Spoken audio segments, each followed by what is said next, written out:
hevitra no avinao ve ianao?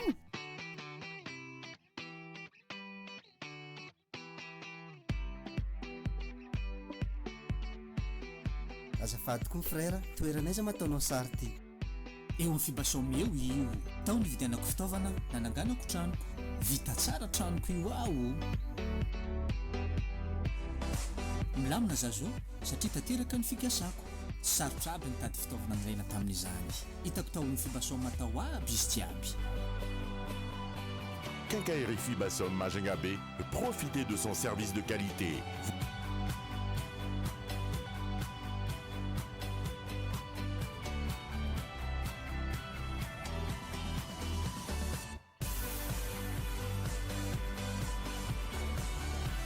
Vous trouverez un large choix de produits de grande marque, outillage, électricité, peinture, carrelage, plomberie, sanitaire, matériaux de construction.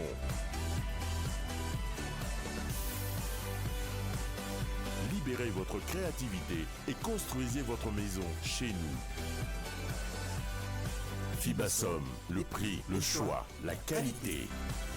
62 222 35 62 229 27.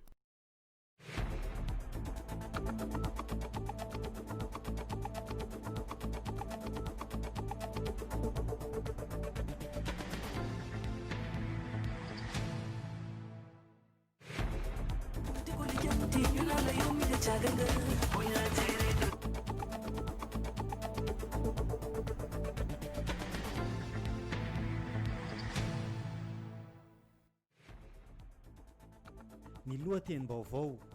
mbola misy hatrany ireo olona avy any ivelany mahajanga tafiditra eto amintsika na dia efa misy aza ny sakana izay ataony mpitandro filaminana eny amin'ny barazy Marovato. Vaovao ny tsy fandriampahalemana, ny aizina sy ny ara- tsy-andalana no miteraka tsy fandriampahalemana ao amin'ny fokontany tsara rano ambany. Ny lafi ny fitaterana kosa tsy manaiky ilay arete munisipaly navoaka ny komina Ambonivohitra Mahajanga, ireo mpitondra posy sy sarety eto Mahajanga, misy ny hetsika fanerana nataon'izy ireo omaly. Ny sosialy kosa mitoy ny hetsika ara-tsosialy ataon'ny fikambanana mahazengantsika jiaby, misy ny fanomezana nataon'izy ireo ny maraina teo teny amin'ny fonjany Marofoto eto Mahajanga sy tao amin'ny fokontany tsara rano ambony. Ireo no santonam-baovao rahanao eto amin'ny radio télé Nakaenio miaraka amin'ny sitraka Rarinjatovo.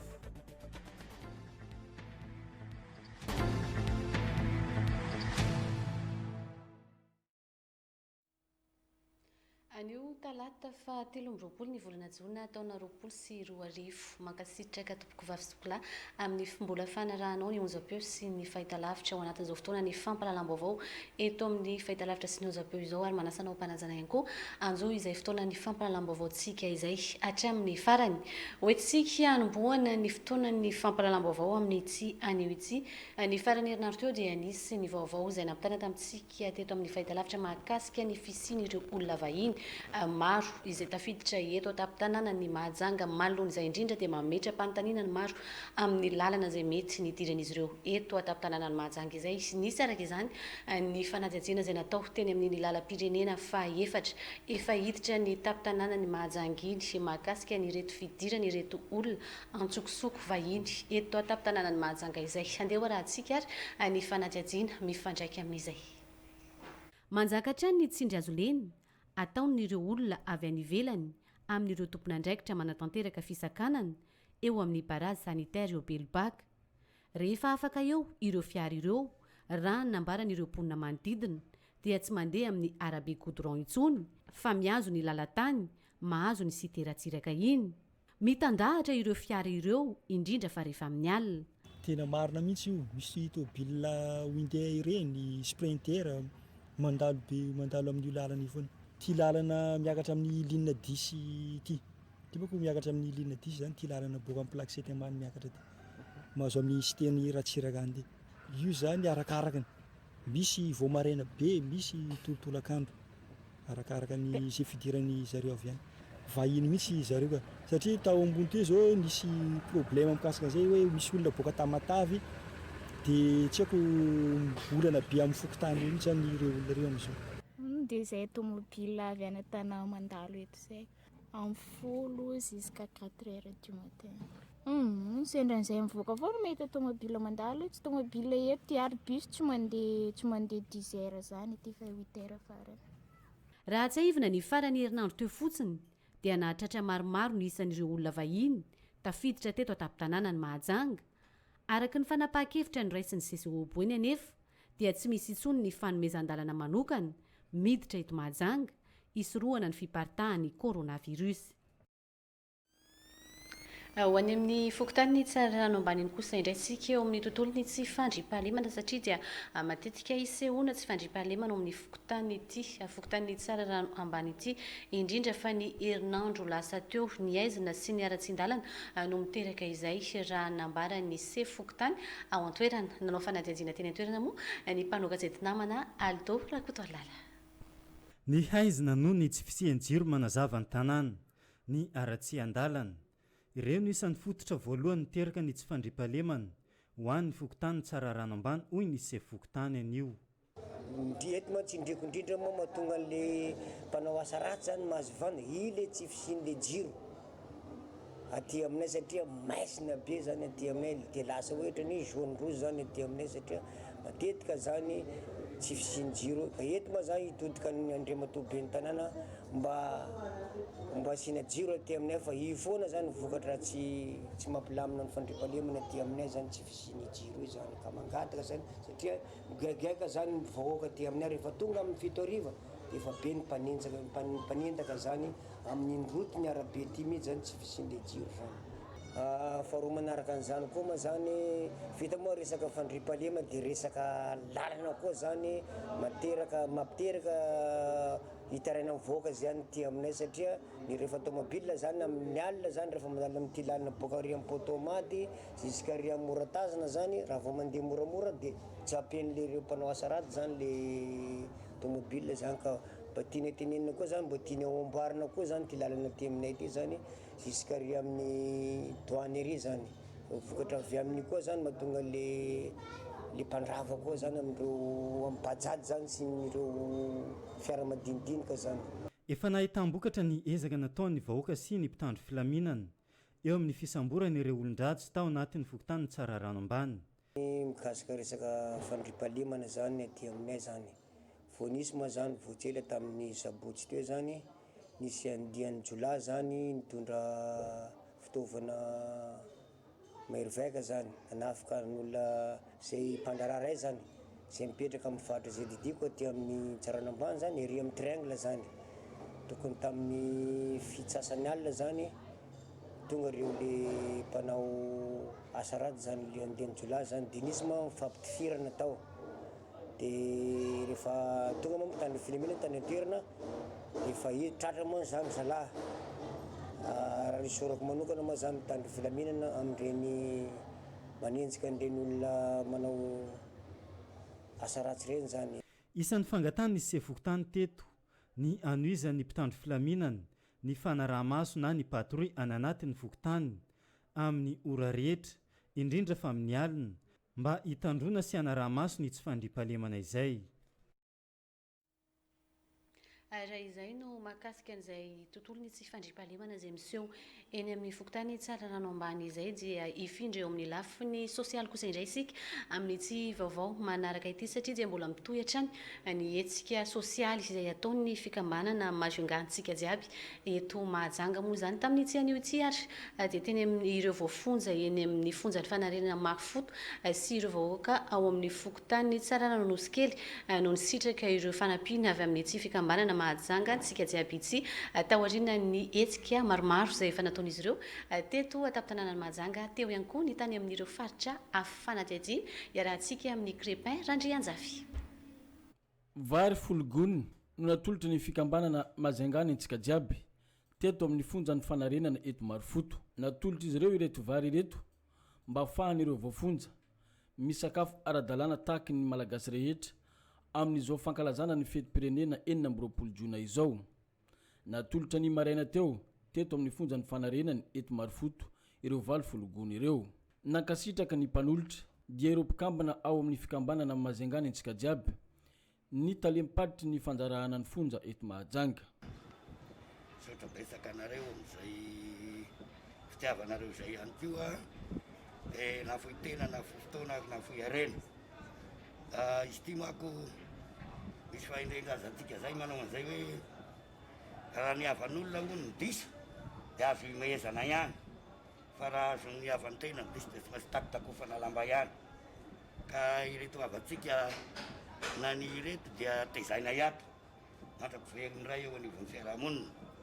dia misaotra anareo manakotakonanay am'izao fahasahirana ambe zao satria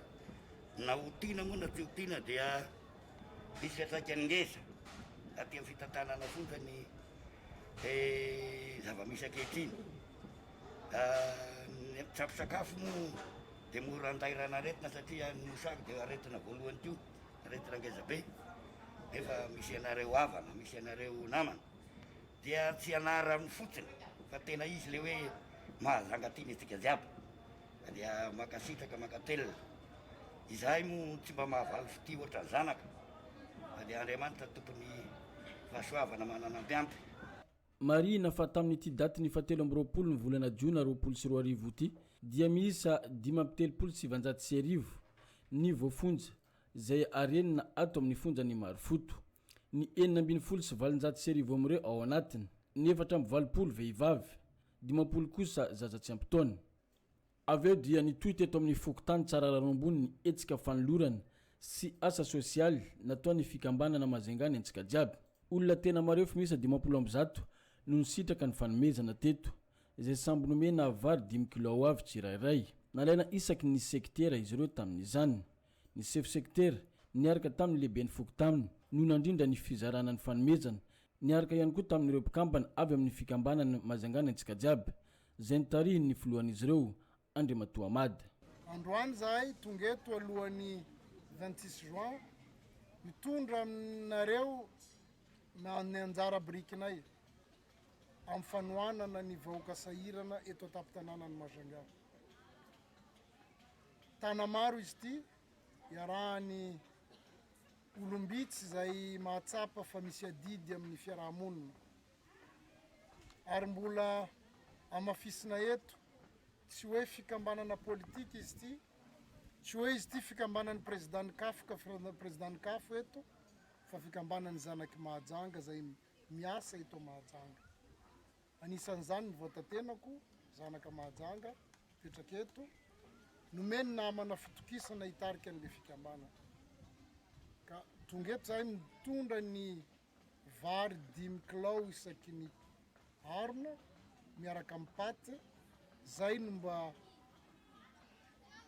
hitanay alohan'ny 26 juin zao mba ahafahana manampy ny fianakaviana tsirairay. Ny lehibe ny fokotany tsara ranomboniny izay nanambara fa tsy voasambany akory ny fikambanana Mahajangana antsika jiaby, tonga nijery ny ponina ao aminy. Izy ihany koa isan'ny nisaotra reto mpikambana ao amin'ny fikambanana Mahajangana antsika jiaby reto. Aingane ka hitombo be ny alana ary Andriamanitra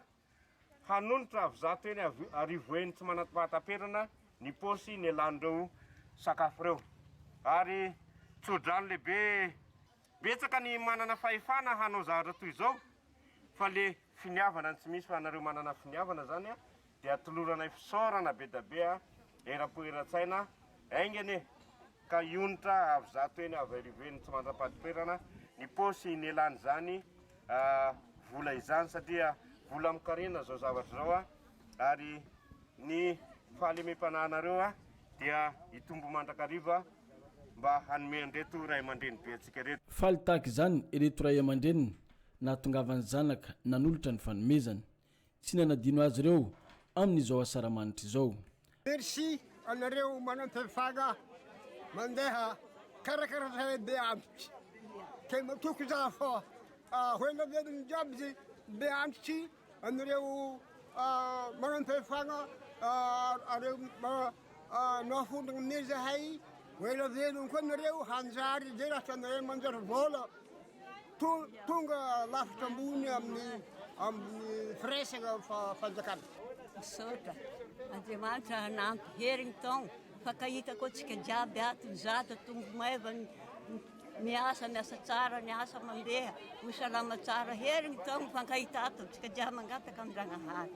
marina fa ny fikambanana mahazangana antsika jiaby dia fantatry ny besiny maro amin'ny etsika sosialy tsy misy politika araka izany dia ireo voafonja teny amin'ny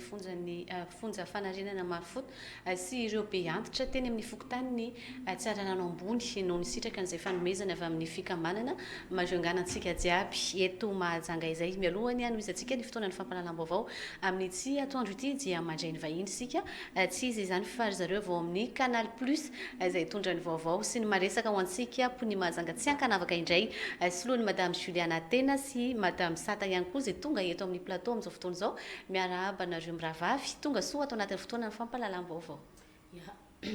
miarabanao sitraka dia miaraba ampon'ny mahazanga rehetrarehetra izay manara-baovao amin'izao atoandro izao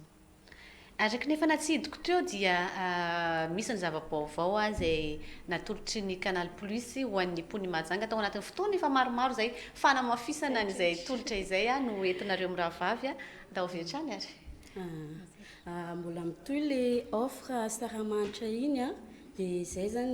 ny fanetanana entinay eto izao amin'ny zao 60e anniversaire ny indépendance zao moa dia efa natao Canal Plus 60 000 ariary ny ticket d'entrée ho an'izay maniry anana sy mbola tsy manana dia mitoy le izy ka hatramin'ny farany volana zao dia ianareo sisa ny andrasana fa matériel sy ny rehetrarehetra efa vonona daholo inona daholo madame Juliana no hita ao anatin'izay hoe offre 60 000 ariary zay ho an'ireo zao vao manaraka antsika fa efa maro ihany koa nefa ny mahafantatra azy izay indrindra fanamafisako ny Sata teo angambany dia manamafy ny arahaba izay efa nataony teo ho an'ny madame Sitraka sy ny mpanaraka ny fampahalalam-baovao ny RTN amin'ny atoandro ity efa voalazan'ny Sata teo avokoa izay rehetrarehetra izay fa namafisako an'izay zany dia ny installation maimaim-pona na bojo izy antsika mahazanga eto izay miaraka amin'ny matériel complet izay efa omeny Canal Plus manahoana kosa ny ataontsika hoe ny fanaraha-masona hoe fitarainana raha ohatra misy manao installation ireo technicien nareo misy tsy fahatombo-manana kely eny anivon'ny tokantrano maro samihafa izay tsy iritsika moa dia manahoana ny valin'izay fangatahana izay raha ho an'ny Canal Plus manokana efa elaela ihany angambany izay fa raha ny réclamation mikasika ny installation ataoko angamba hoe tsisy mbola tsisy aloha ny hatreto fa milamina daholo ny installation hita ao anatin'izay tolotra amin'ny vidiny 60 000 ariary izay avokoa ve zany ireo na ohatra hoe film série dessin animé maro samihafa sa hoe voafetra le izy ao anatin'izay tolotra 60 000 ariary zay zany dia ahafahantsika mahazo an'le bouquet évasion marina izay voateninao izay sitraka fa misy film ao misy dessin animé misy hira misy sport ihany koa zany hoe chaîne natokana ho an'ny famille mihitsy zany io bouquet natokana ho an'ny famille mihitsy zany io amin'ny tolotra 60 000 ariary io raha ohatra ka misy ny olona mangetaheta izay hividy an'izay bouquet 60 000 ariary zay aiza avy no ahitana ny Canal Plus eto Mahajanga alohan'ny tena nomezana an'izay ngamba ny sitraka dia tsara mafisina ihany koa zany sao dia hoe disanjara ireo efa mpanjifa fa amin'izao akatoko izao asaramanitra zao zany dia misy koa tolotra ho an'ny efa mpanjifa zany dia tsinona zany fa ny bonus na ny semaine généreuse ihany koa ho antsika efa mpanjifa ka manao réabonnement hatramin'ny faran'ity volana ity na efa tapaka ny abonnementanao na mbola mandeha dia mahazo an'le tokanal 15 jours zany hoe misokatra ao anao daholo ny Canal Plus mandritra ny 15 jours zany na ohatrinona ny abonnementanao na ohatrinona mafisiko ihany na efa tapaka na mbola mandeha dia mahazo an'izay bonus tokanal 15 jours izay anapiko an'izay angamba misy kilalao koa atao satria saramanitra moa ny andro dia resaka kilalao sy mba te lalao daholo ny olona dia mba mampirevy ny abonné rehetrarehetra zany zay ao amin'ny Canal Plus rehefa tonga any amin'ny boutique ianareo dia misy kilalao manodina kodiarana zay ao dia afahantsika mahazo goodies be dia be ohatra hoe t-shirt casquette fa be dia be le izy fa rehefa tonga antsika mahita anazy zany hoe rehefa tonga any amin'ny Canal Plus zany tsy le bouquet ihany fa mbola mahazo fanomezana hafa ohatran'izay amafisitsika raha ny toerana dia fanetanana avy hatrany oentika namafisana an'izay sy ho fanahitana antsika mpanjifa dia ohatry mahazatra ny adressintsika dia tsy miova ao amin'ny Canal Plus Store ao amin'ny enceinte score Majungabe zany ny ora fisokafana amin'ny 7 ora sasany hatramin'ny 1 dia amin'ny 3 ny après-midi zany dia hatramin'ny 7 arivo. Eo ihany koa ny Canal Plus Store Majungabe akaiky ny librairie de Madagascar na en face ny WG la Centimate moa zany koa fahafantarantsika anazy amin'ny 7 sasany maraina hatramin'ny 12 ora sasany ary amin'ny 2 sasany hatramin'ny 4 arivo. Eny rehetra tsisy anapino madame sana dia ho faranatsika ny fandraisana anareo amin'ny rahavavy manantena ny mbola fiverenanareo indray zay ho amin'ny manaraka indray tompoko. Satra indrindra tompoko dia manantena ny fahatongavanareo ao amin'ny boutique ny Canal Plus Score sy Majungabe akaiky librairie de Madagascar ankadiko izao asaramanitra zao fa misy lalao isan-karazany ahafahantsika mahazo godisme maro be amin'ity ankadiko ny 26 ity. Ho tohizatsika ny fotoana ny fampahalalam-baovao mialohan'izay nefa dia misy ireo filazana sy tsara ho fantatra izay efa voaminao ambadika ao andeha ho arahantsika fetrany.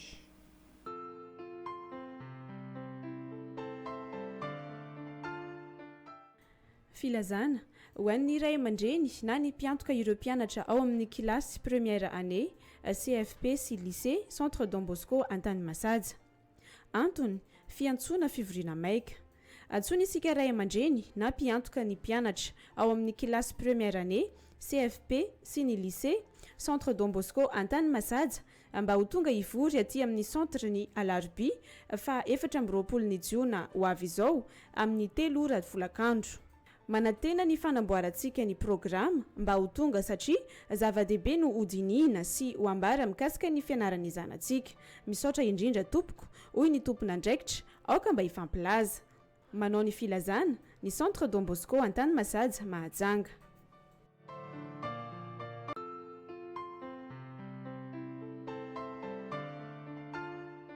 Fiantsoana fivoriana, antsoina ireo fikambanam-behivavy rehetra nanatitra récépissé ara-dalàna aty amin'ny sampandrarahany mponina Boeny na ny direction régionale de la population mba handefa solotena iray hamonjy fivoriana izay atao amin'ny trano fivoriana Mangarivotra raha ampitso Alarbi fa 24 ny volana Jona taona 2024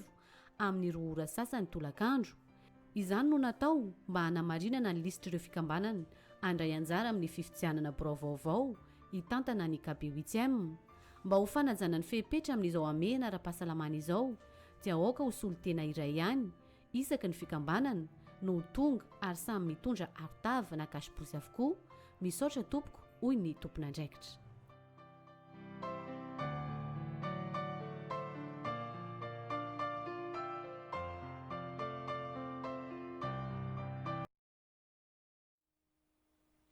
Izay no makasika n'ireny filazana sy fampahafantarana maro samihafa izay narahantsika teo ireny ho tohizantsika amin'ny alalan'ny fanadihadiana miendrika dokam-barotra ny fampahalalam-baovao amin'izao atoandro izao amin'izao akatoko ny fety ny asaramanitra izao dia ho an'ireo vehivavy tsy miaingo mambika ihany koa dia misy ny tranombarotra vaovao izay nisokatra eto an-tampon-tanànan'ny Mahajanga ny Euphéna Beauté izay hitantsika eny amin'ny Score Mahajanga moa izany ahitana an'ireo kojakoja ilaina amin'ny taovolo amin'ny taresin'ny vatana ho an'ny vehivavy, ho an'ny lehilahy ary ho an'ny ankizy ihany koa. Andao arahantsika ao anatin'ity fanadihadiana ity.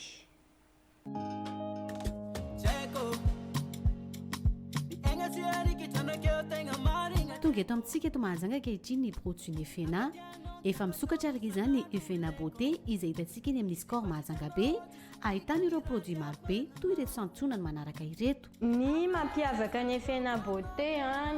Beauté manana gamme argan midas. Mety efa hainareo le gamme malaza be izy ity, tsara ary mety amin'ny volo rehetra na volo bouclé na volo lisse mety daholo. Ato amin'ny Euphéna Beauté koa dia ahitanao produit authentique fanaovana lissage brésilien. Reto izy reto misy ny atao hoe lisse booster,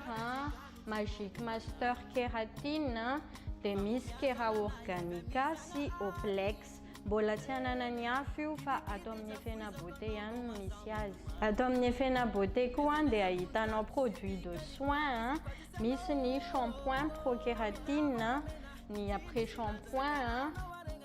ny masaka prokératine amin'ny vidiny mirary dia mirary dia efa azahoanao an'ireto gamma ireto. Ny fomba fampiasana anazy rehefa mividy aty ianareo dia atoronay ianareo hoe ohatry ny ahoana sy ohatry ny ahoana ny fomba ampiasana anazy any an-trano. Ho anareo manana salon tena mety be aminareo reto produit reto satria misy karazany ho ana cheveux lisse zao ito tazomiko ito, dia misy koa ho ana cheveux bouclés. Ireto zao ho ana cheveux bouclés. Izahay atao amin'ny efena beauté dia manana gamme botox capillaire. Inona moa ny botox capillaire? Ny botox capillaire dia soahana volo, le volo simba ny coloration sy tapatapaka reny.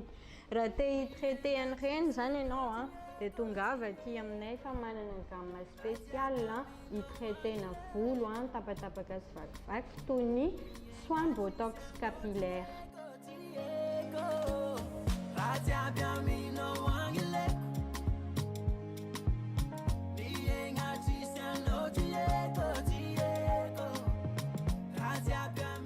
Tsara ho fantatrareo koa fa manana ny karazana coloration à usage personnel ito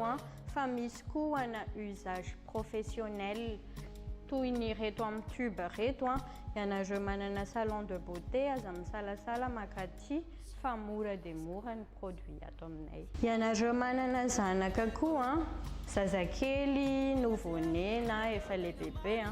misy koa ny gamme spéciale bébé, shampoing, lotion, poudre, savon.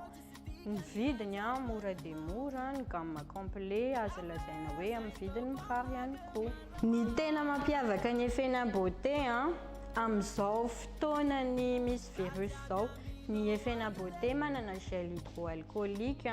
misy 100 ml, 500 ml et spray 200 ml.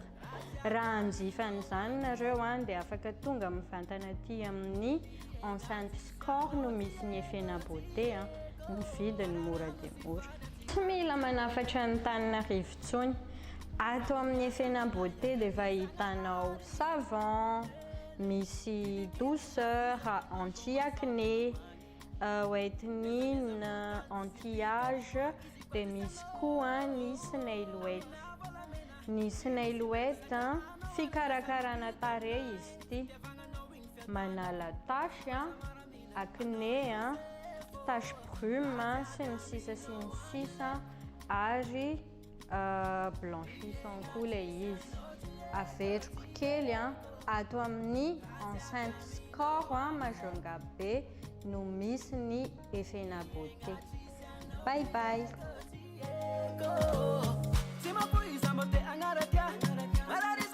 Araka ny efa nambarako teo dia ny amin'ny 16 ny Score Majunga B no ahitana ny efena beauté. Misokatra manomboka ny alatsinainy hatramin'ny sabotsy izy ireo, ny fandraisana mahafapo, koa manatona ny efena beauté fa miandry anao izy ireo.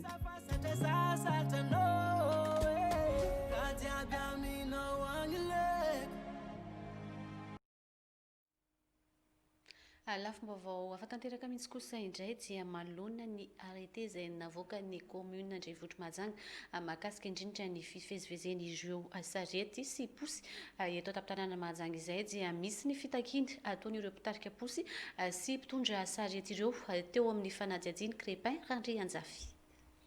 Tsy manaiky ny arrêté municipaly navoaka ny commune Ambonivohitra Mahajanga mandrara ny fivezivezeny posy sy sarety eto Mahajanga mandritra ny andro atoandro. Reto mpitondra sarety sy mpitondra posy ireto. Nambaran'izy reto eto fa tokony nisy ny fampiresahana teo amin'ny commune sy ireto mpisehatra amin'ny fitaterana tsy misy motera ireto. Nanao fanambarana izy ireo ny maraina teo.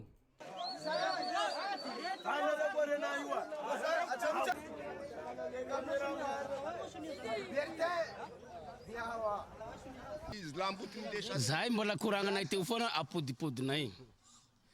Nisy reo fanjakana ambony ao nagnome lalànanay tamerinandro niakatra plateau hoe tsy mahazo mivezivezy amin'ny arabe posy ndraiky sarety mandra-patongavany le permis ka zavatra io zany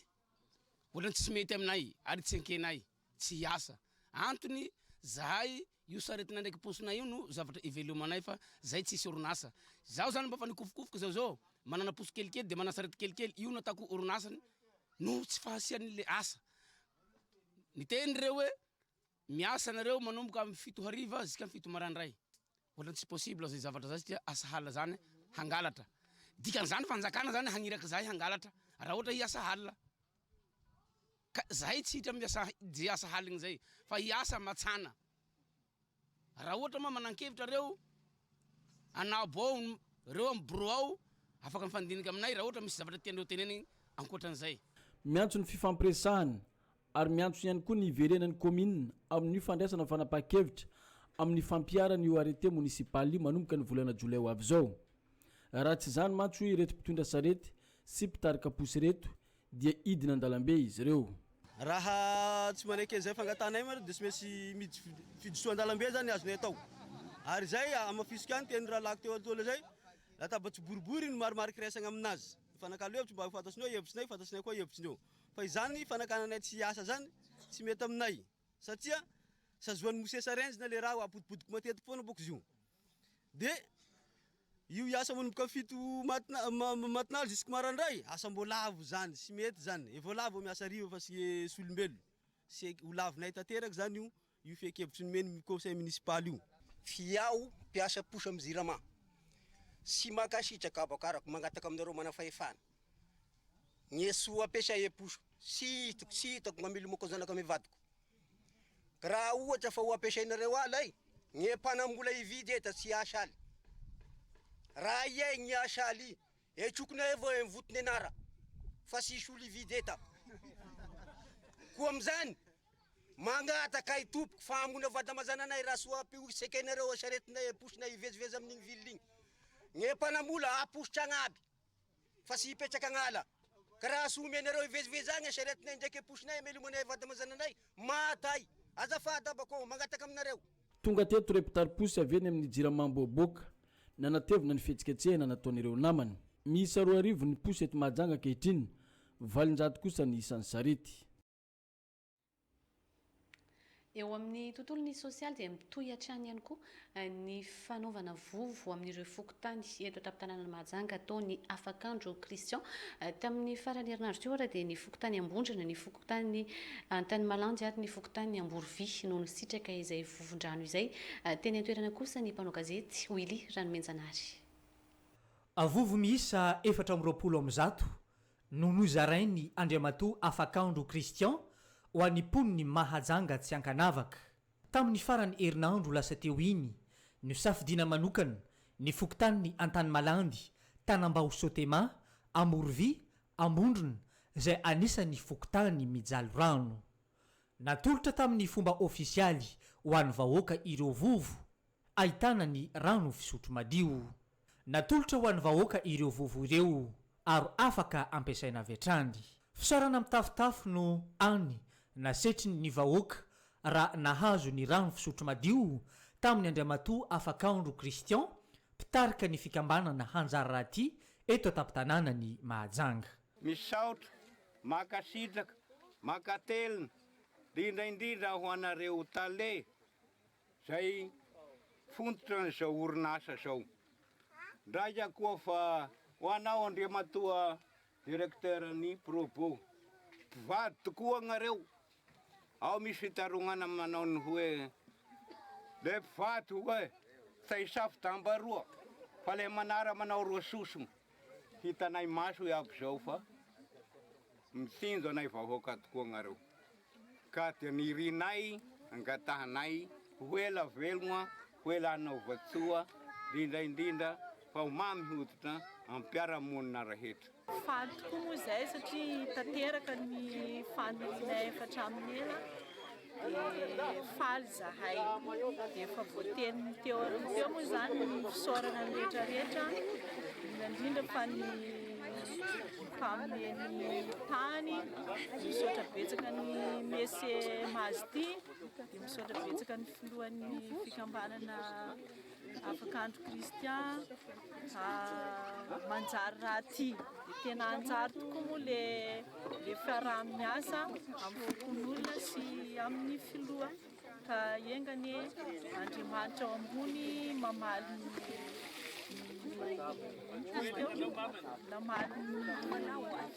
soa nataony amin'ny vahoaka. Mbola manome fisaorana amin'ny Andriamatoa afakandro fa mbola mitohy foana fanaovana asa soa eto aminay faritra Mbalabosy ty. Mbola nameny vovo raika koa zahay eto fa dia manome fisaorana anazy zahay fokony olona eto fa faly sy ravo zahay amin'ny nameny zao vovo zao eto amin'ity toerana misy anay ty amin'ny faritra Mbalabosy ty.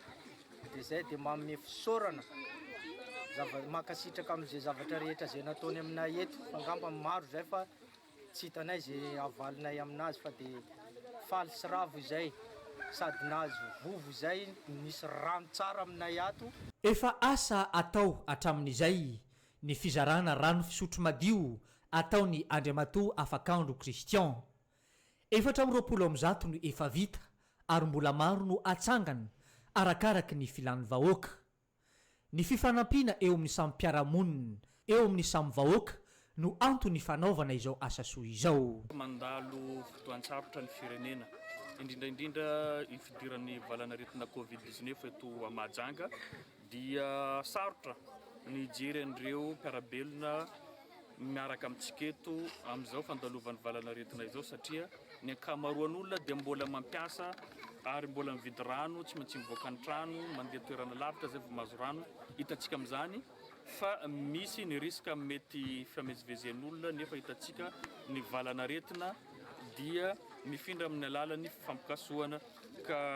nanapa-kevitra zany ny fikambanana hanjary raha ty nidina ty fotony zany ijeran'ireo toerana lavidrano rehetrarehetra mba hahafana manome rano azy ankamiana satria efa toerana nanaovana vovo ty taloha teto fa nefa maka lavitra reo zany dia voatery nijerena manokana mba hialana amin'izay olana fakana rano lavitra sy fivezivezena izay.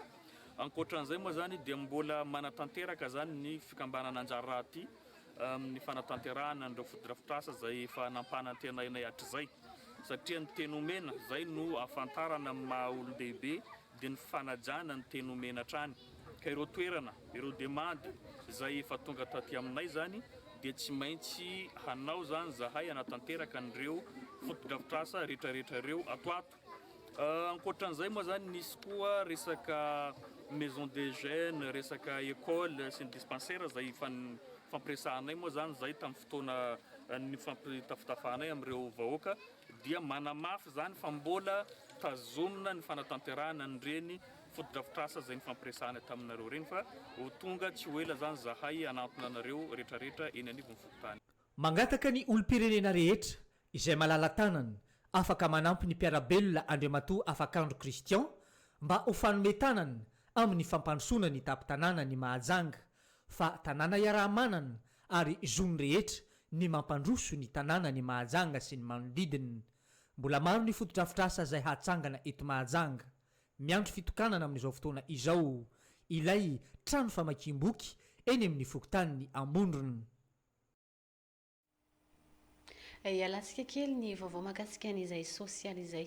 ivadika ny lafim-baovao tanteraka mihitsy kosa isika mialohan'izay nefa dia andeha hoverenantsika ho arahana aloha ireo filazana izay fanarahantsika teo aloha.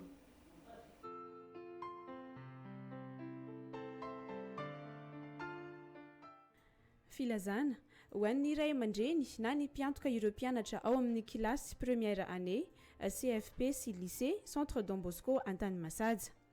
Antony fiantsoana fivoriana maika. Antsoina isika ray aman-dreny na mpiantoka ny mpianatra ao amin'ny kilasy première année CFP sy ny lycée Centre Don Bosco Antanimasaja mba ho tonga ivory aty amin'ny centre ny Alarbi fa 24 Jiona ho avy izao amin'ny 3 ora volakandro. Manantena ny fanamboarantsika ny programa mba ho tonga satria zava-dehibe no hodinihina sy ho ambara mikasika ny fianaran'ny zanantsika. Misaotra indrindra tompoko hoy ny tompona andraikitra aoka mba hifampilaza. Manao ny filazana ny Centre Don Bosco Antanimasaja Mahajanga.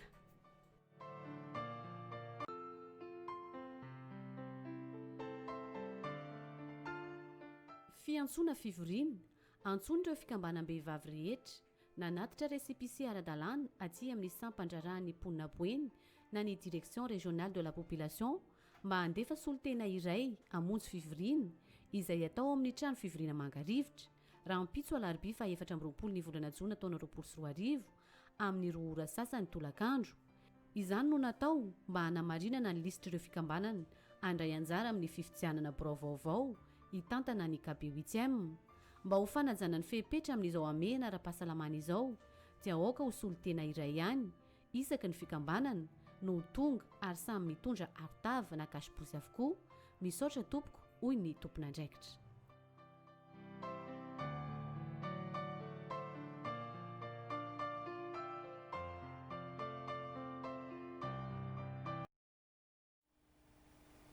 Lafim-baovao ny fampianarana kosa indray dia manoloana ny lamima izay napetraka ireo sekoly sy miankina eto tampon-tanànan'ny Mahajanga sy manerana Madagasikara mihitsy moa mahakasika indrindra ny fakana ireo mpianatra ny devoir any an-tsekoly dia nanambarany avy ao anivo ny Sisco ny Mahajanga voalohany fa tsy azo ataon'ireo mpianatra no maka ireny devoir ireny any an-tsekoly fa ireo ray aman-dreny kosa no tokony aka izany ho isy araka izany ny fanaraha-maso ireo mpianatra ireo sy ny sekoly sy miankina ihany koa ataon'ireto tompon'andraikitry ny fampianarana atao anatin'ny Sisco ny Mahajanga voalohany ireto fanadihadiana ary.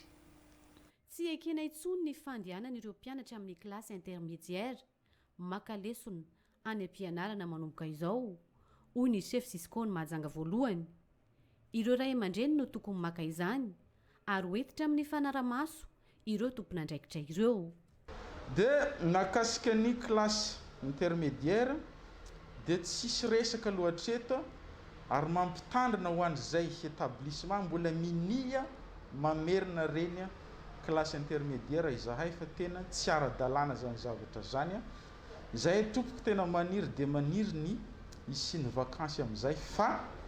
iarahantsika malala ny zava-misy eto amin'ny firenentsika dia tsy hafa miala amin'izany tsika iarahana daholo ny zavatra rehetrarehetra. Tsy misy mahazo mampanao examen na mampianatra ny klasy intermédiaire. Zay zany ny mahakasika an'iny. Dia ny famerenanareo zaza reo mandeha maka devoir efa anisany teraka problème be izy io. Raha possible re tompoko ajanono ireo mpianatra mandeha maka devoir reo fa mitadiava hevitra hafa tsika. Satria efa manomboka mampanahirana anay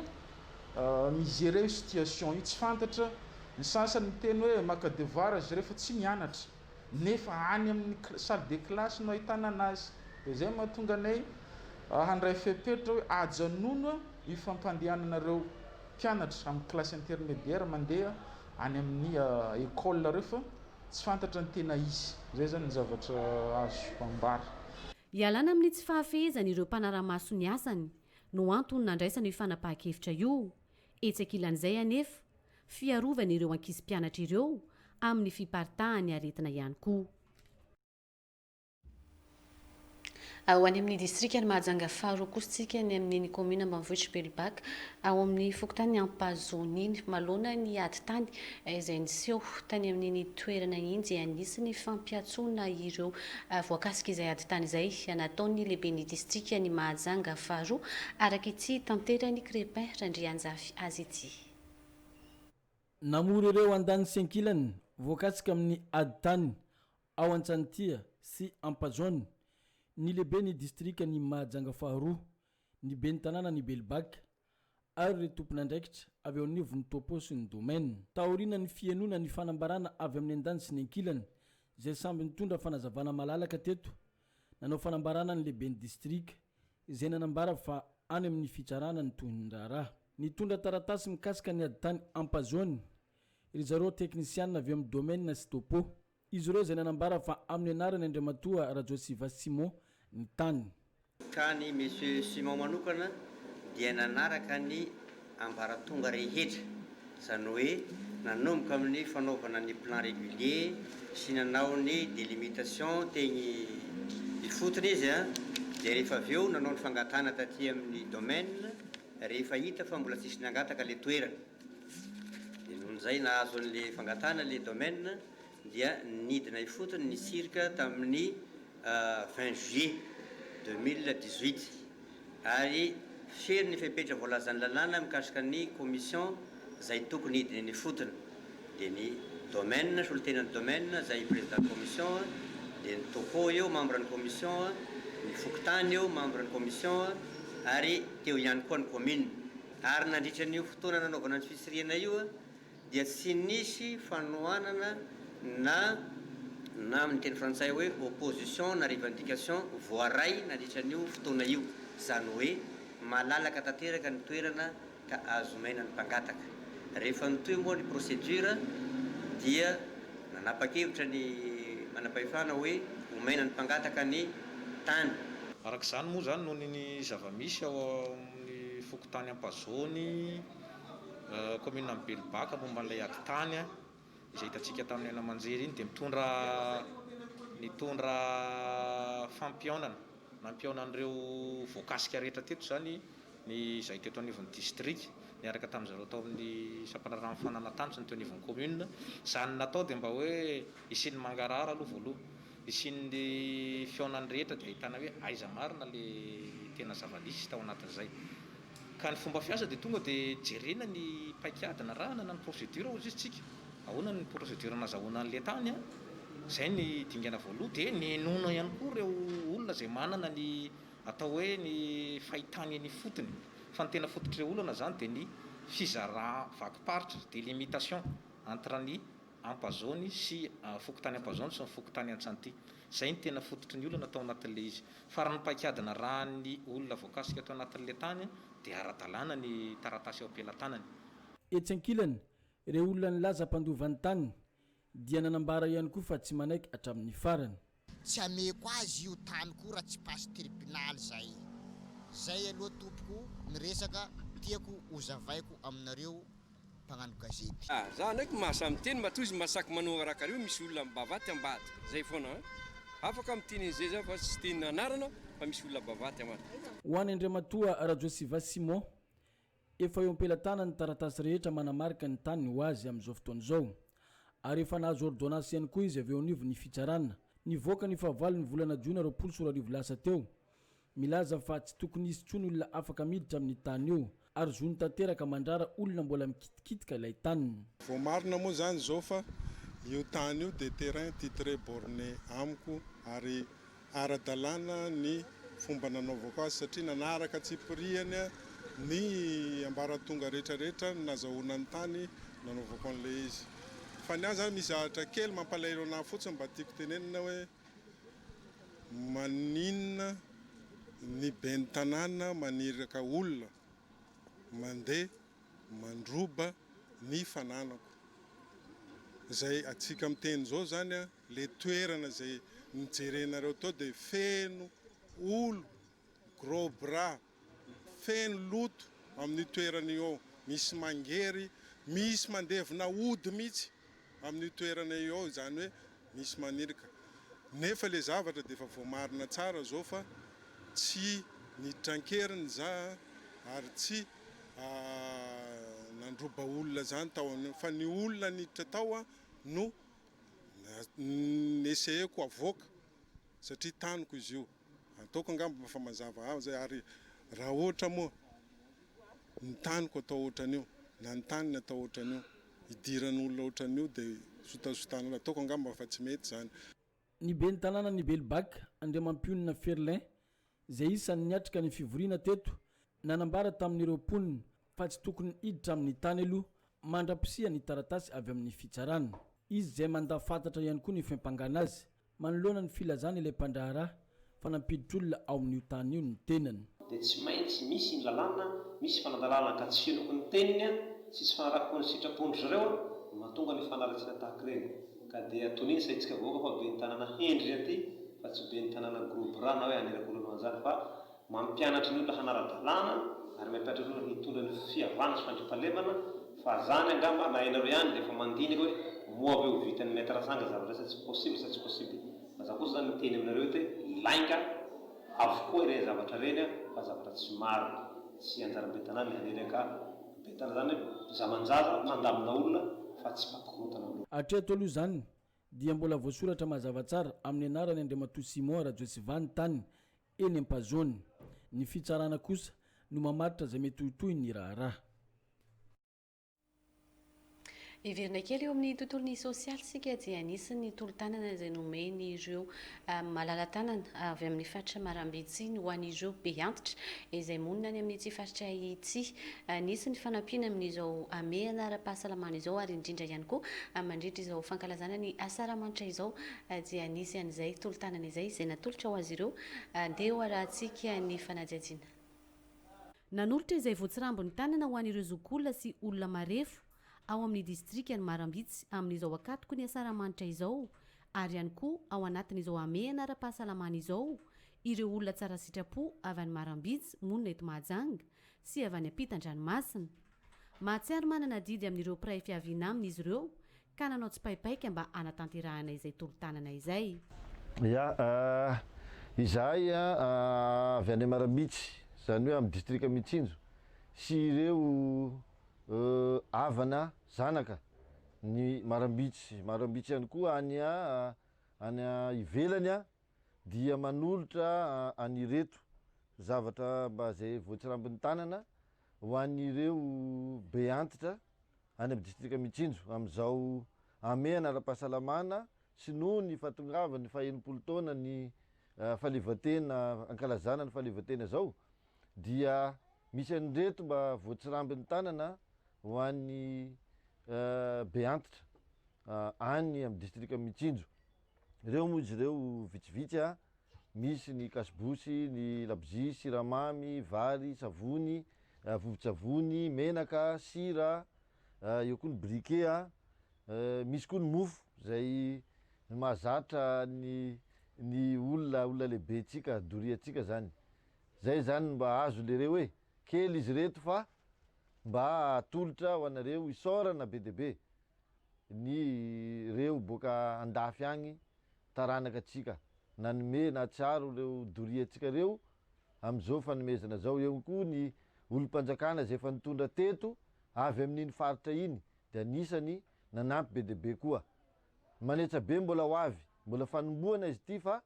mbola ho avy koa ny maromaro an'izao. Honio koa hoy ny fiteny zay. Ny alahady faraka amby 20 ny volana Jona teo no nampafantarina izao asa soa izao. Tao aorianan'izay kosa dia nalefa avy hatrany any amin'ny distrikany Marambitsy ireo fanampiana ireo. Anaraka ny filazana farany isika rehefa avy eo manohy ny fotoana ny fampahalalam-baovao.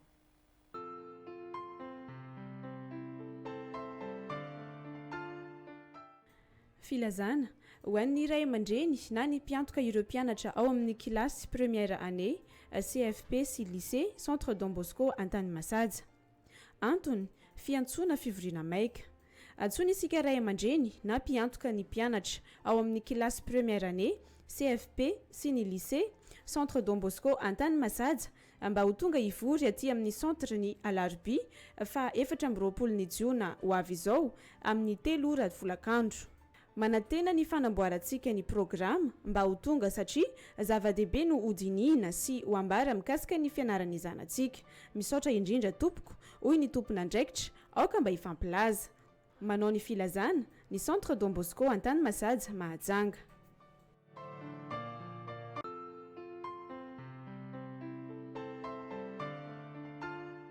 Fiantsoana fivoriana, antsoina ireo fikambanam-behivavy rehetra nanatitra récépissé ara-dalàna aty amin'ny sampandrarahany mponina boeny na ny direction régionale de la population mba handefa solotena iray hamonjy fivoriana izay atao amin'ny trano fivoriana Mangarivotra raha mpitso Alarbi fa 24 ny volana Jona taona 2024 amin'ny 2 ora sasany tolakandro. Izany no natao mba hanamarinana ny lisitra ireo fikambanana andray anjara amin'ny fifidianana braovaovao hitantana ny KB 8e. Mba ho fanajana ny fepetra amin'izao ame anara-pahasalamana izao dia aoka ho solotena iray ihany isaky ny fikambanana no tonga ary samy mitondra arotava na kasiposy avokoa. Misaotra tompoko, hoy ny tompona andraikitra.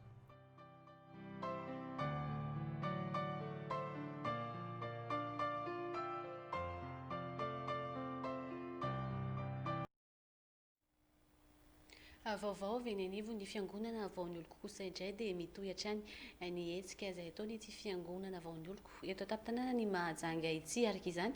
toy ny mahazatra antsika dia misy hatrany ny fampahafantarana bebe kokoa mahakasika indrindra ny fandaharam-potoana ho an'ity fiangonana vaon'ny oloko ity andeha ho arahantsika ary. ampifaliana ndray tompoko no entina mandroso tokatrantsika menakavy amin'ity fotoana mahafinaritra ity tononona ny fahasoavana sy ny fiadanan'ny tompo ho amintsika rehetra izany satria tonga indray moa ny fotoana afahantsika mifanetana makasika ny fotoana arampitso alarobia amin'ny 12 atoandro eny amin'ny trano fivavahana vahoan'olo koa exofmanta pasika Majungabe ao ambadiky ny orinasa Komama apita ny PP Barday Analakely na ambadika ny microfinance zany eny apasika. Ity fotoana ity dia iresantsika mandrakariva makasika ny amin'ny fitahin'Andriamanitra, ny fahasoavan'Andriamanitra ary isy vavaka manokana mihitsy natao natokana ho an'ny fandrarana sy ny fahasalamana izany. Irahantsika mahita mantsy ny zava-misy ary ny akamaroan'ny olona dia tafiditra ao anatina fantrana lalina zany vokatra ny toetra raha, vokatra ny zava-mitranga amin'izao vanim-potoana izao. Amin'izao fotoana iainantsika zao mihitsy no tena andro mahory. Manoloana izay nefany dia misy taridalana mazava avy amin'ny tenin'Andriamanitra izay ahafahan'ny olona anankiray zany ho tafavoaka dia ao anatin'ny fiainana tena hoe mampalahelo azy. Ohatran'izany zao renim-pianakaviana manatona mety ambavaka pasitera fa mafy ny mahazo, ny sakafo tsisy, ny tsindry azo lena koa mandeha ihany, faniliklihana, ny asa voaroka tamin'ny asa, ny zaza tsy andaniny tsy malala tsy misy. Be dia be zany le fahoriana mianjady amin'ilay olona. Ny olona toy izany tokoa moa raha tsy Andriamanitra mamonjy azy, inona moa no antenaina amin'izany? Ary izay indrindra no antony fanentanana tompoko. Ho anao mahatsampa, ho anao tena miaina ao anatin'ilay atao hoe fahoriana lalina sy tena fijaliana, tena mampirisika anao hoe manatona an'Andriamanitra dia mivavah fa ny vahaolana tsara indrindra dia ao amin'i Jesosy. Zany hoe vahaolana farany zany ho amin'ny fiainan'ny olona ao anatina fampitehana sy faharavana dia tsy misy afa-tsy ao amin'i Jesosy. Na dia ataoko aza hoe manana olom-pantatra ianao, manana mpamantso ianao, manana fianakaviana manan-katao ianao fa raha mbola voahidy amin'ny ozona na tratran'asana devoly io fiainan'ny olona io dia tsy mandeha zany io na hanohana azy daholo aza ny olona rehetrarehetra. Ianao ve dia tsy matsampa hoe impiry zay nampiasana vola, izay vola rehetrarehetra ny ranomataman'olona nampiasaina podika avokoa, dia mbola indram-bola ihany ve vahaolana ho anao? Tsy antsony. Fa mila famahana ianao mila tapahana le karazana ozony tsy fahombiazana, ozony tsy fanjariana. Efa intelo ve ianao sarabady dia mieritreritra hoe tsy anjaranao daholo reny anankitelo reny. Ao ambadika izay nefa nitadidio tsara fa misy karazana asana devoly na fanaratsy tsy mahatonga anao tsy mahavanona tokantrano. Rehefa mbola tratrana asana devoly zany ny olona anankiray dia tsy mety mandeha zany ny fiainan'ny olona io na dia mampidi-bola ary io tsy mahatsangan-javatra zany. Na dia ataoko aza hoe mikarama be daholo izy mivady fa ny tokantrano zareo tsy zarizary. Ananan'ny olona trosa amina million maro izy nefa izy mampidi-bola amina million. Izay zavatra ataony tsy mety manjary avokoa. Inona ny vahaolana ho an'izany olo zany? Tsy misy afa-tsy ny famahana azy na ny délivrance zany, vavaka fanafahana, anapotehana aloha, anamotsanana ireo karazana asana devoly izay miazona amin'ny fiainan'ilay olona dia mandray tenin'Andriamanitra izy taridalana ao amin'ny fiainany hoe ity ny lalak'izorana dia tafavoaka amin'izao fiainana izao. Ary zava-dehibe hoy ary tena anisany antoka tsara ho an'ny fiainany tsiraray avy dia ny fananana fotoana hanompono an'Andriamanitra. Io zay ny olona maro ny akamaroan'ny olona indraindray ohatra ny tsy dia tia ohatrany hoe mandamy fotoana ny fieritreretany amin'ny fandehanana any am-piangonana mivavaka mitady an'Andriamanitra. Any anefa ny tena antoka ho an'ny mandrakizay any sy ny fiainany eto ambonin'ny tany. Izany hoe ho an'ny olona tena tia ny ankonana zany,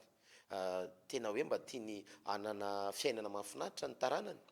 dia ny olona mandeha manompo an'Andriamanitra. Ho an'ny ray aman-dreny zany tia ny taranaka dia tsy misy afa-tsy ny fanakinana ny fiainany amin'Andriamanitra dia tapaka avy eo ilay loharano ratsy dia miova loharano tsara amin'izay rehefa manomboka mivavaka io ray aman-dreny io dia manomboka tsara ny fiafaran'ny taranany, manapaka ny ozon'ny fanompo-tsampy vokatra n'ireny tsy fahalalana moa tamin'ny andron'ny tsy fahalalana ianao mety tany amin'ny mpanompo sampy tany amin'ireny milaza azo mahay zavatra ireny. Rehefa avy eo arakaraka ny nandehananao tany napotika ny fiainanao dia mila vahaolana avy amin'Andriamanitra ianao. Zany hoe ao amin'Andriamanitra zany ny vahaolana tsara indrindra ho an'ireny olona ireny. Raha mila fanafahana ianao mila délivrance ianao dia manasa anao hoe tongava eny amin'ny trano fivavahana vahoan'ny olo koa exofmanta pasika Majungabe ao ambadiky ny orinasa Komama rampitso alarobia amin'ny 7 maraina dia efa misy tolona-bavaka ao fifadikanana raha teo tonga ianao mitoy izany amin'ny 12 atoandro izay iresantsika mahakasika ny sekoly ny fitahiana sy ny fanasitanana. Tonga indray ny sabotsy maraina ho avy zao dia iresakitsika mahakasika ny amin'ny atao hoe fanavahan'andriamanitra zay mety indrindra ho anao a ny ankonanao a fianakavianao raha tena tsy afaka ianao ny alarobia dia asaiko ianao tonga sabotsy a amin'ny valora maraina eny amin'ny trano fihevana vahoan'oloko zany a exaof mata pasika Majangabe ao ambaditry ny orinasa komama masoanao fotoana ary ety indrindra ho anao a hoeto ny ankonana ny fianakaviana tongava fa mbola misy azo antenenany aminao ianao mety mieritreritra hoe nenay ty pasteur efa ela be fiainanay efa ohatra n'izao mihitsy avy any amin'ny ray aman-drenay avy any amin'ny razambe mbola azo ovaina io a afaka miova ny zavatra rehetra fa ianao no andrasan'Andriamanitra ny fanapahan-kevitra ao a dia anovany tantaranao Andriamanitra ka izay nga mafanetana ny rana tamin'ny pasteur Rijasoa fa raha ho avy ianao rampitso alarobia amin'ny 12 oratandro a sabotsy amin'ny 7 ora maraina dia ho tahin'Andriamanitra manokana amin'ny fiainanao a mitondra kasoposy tahiny tompotompoko. Dia izay vaovao avy eny anivon'ny fiangonana avaon'ny oloko izay ihany koa tompoko lahy sy tompoko vavy no namarana ny fotoanany fampalalam-baovaontsika tamin'ity anio ity ny sampana ho an'ny fampalalam-baovao dia manome fotoananao indray ho amin'ny ariva amin'ny 7 ora ao anatin'ny vaovao ny teny-paritra ny tena kosa mametraka ny veloma mandrapitafa ho antsika rehetra any atokantrano any veloma tompoko. Efa mba nihevitra no avinao ve ianao?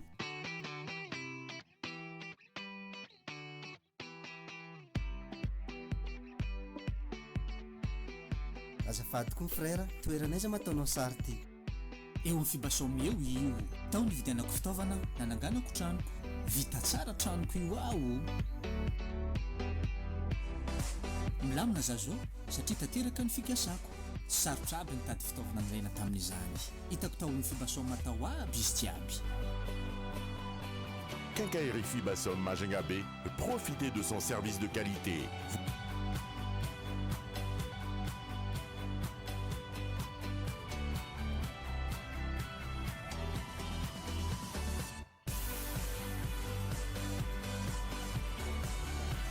Vous trouverez un large choix de produits de grande marque, outillage, électricité, peinture, carrelage, plomberie, sanitaire, matériaux de construction.